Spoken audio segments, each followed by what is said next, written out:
Honorable Ambassador Kristina Kvien, I am Lucine, the wife of political prisoner Narek Samsonyan, who has been imprisoned for 2 months for the second time for exercising his right to freedom of speech. During his previous imprisonment, my husband addressed you with an open letter from prison, urging you to speak out about the human rights violations in Armenia and the authorities' vicious practice of suppressing free speech. I do not know whether my husband's letter reached you or not, as no response was received. This time, I am addressing you because it is painful to watch representatives of a nation founded on free speech remain silent while witnessing what is happening in our country. Today, an unprecedented number of political prisoners are serving sentences in prisons simply for disagreeing with what the Pashinyan regime is doing to our state. It is now criminally punishable here to voice one's own political views and to criticize the authorities. Today, we are experiencing firsthand the following words of your former president, Harry Truman.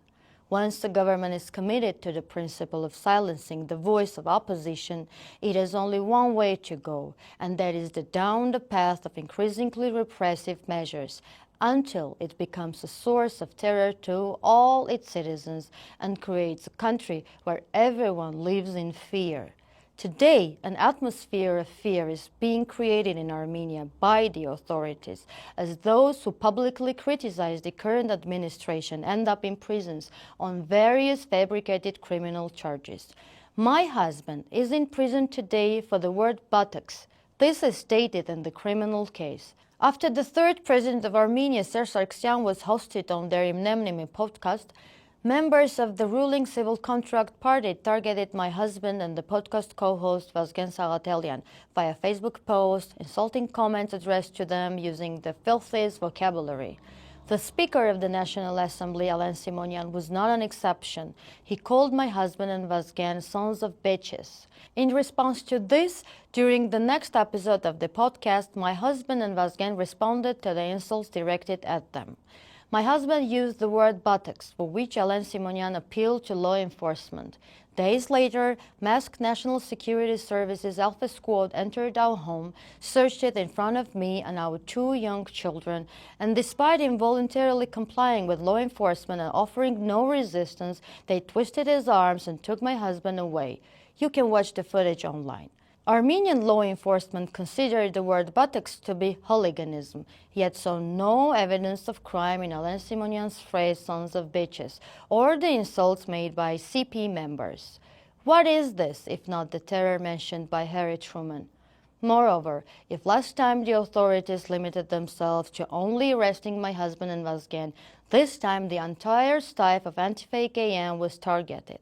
The journalist and the cameraman were also arrested without grounds, allegedly for obstructing the administration of justice. Journalist David Fidanyan was detained for 60 hours, while cameraman Ishkhan Khosrovyan was released the same day. A search was conducted at the Antifake office, and all equipment was confiscated. All computers, microphones working or not, all cameras, all tripods, microphone stands, filming drones, power banks, memory cards, batteries, all charges, equipment necessary for live broadcasting, and even devices ensuring on-air sound quality, Zoom recorders, mixers, cables, and the DVRs for the office security cameras. The goal of this is to cause us direct material damage. Fortunately, supporters were found who very quickly acquired the necessary equipment with their own funds, and the news outlet continues its activities, though admittedly not at full capacity, as it remains a target of the authorities. Both my husband and I have believed in American democracy since our student years, admiring how America was founded on free speech and democracy.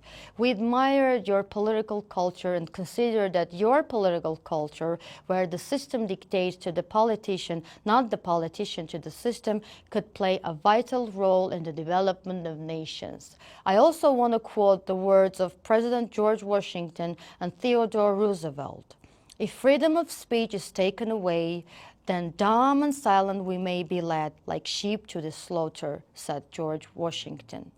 And to announce that there must be no criticism of the president or that we are to stand by the president, right or wrong, is not only unpatriotic and servile, but is morally treasonable to the American public, said Theodore Roosevelt. All your presidents have valued freedom of speech and placed great importance on the voice of the opposition and opposing speech. Whereas in Armenia today, that is forbidden. Officials led by Nikol Pashinyan allow themselves to use filthy vocabulary, to speak in such a manner about church clergy, about benefactors, and about their opponents. Yet, when citizens respond, they end up in prison. Pashinyan recently confessed that he used profanity, yet this self-confession was not followed by criminal prosecution. Why? Because he swore at his opponents? That is permissible. Your President Donald Trump is also known for addressing his political opponents with harsh vocabulary.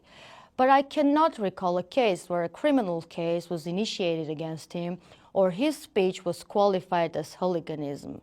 In this context, why do you remain silent about the persecution of opposition speech in Armenia? What do you think? Is this not blatant repression of freedom of speech? Is the silence of the embassy not an attempt to fool everyone? As the 16th U.S. President Abraham Lincoln, who is my husband's favorite U.S. president, said, you can fool some of the people all of the time and all of the people some of the time, but you cannot fool all of the people all of the time.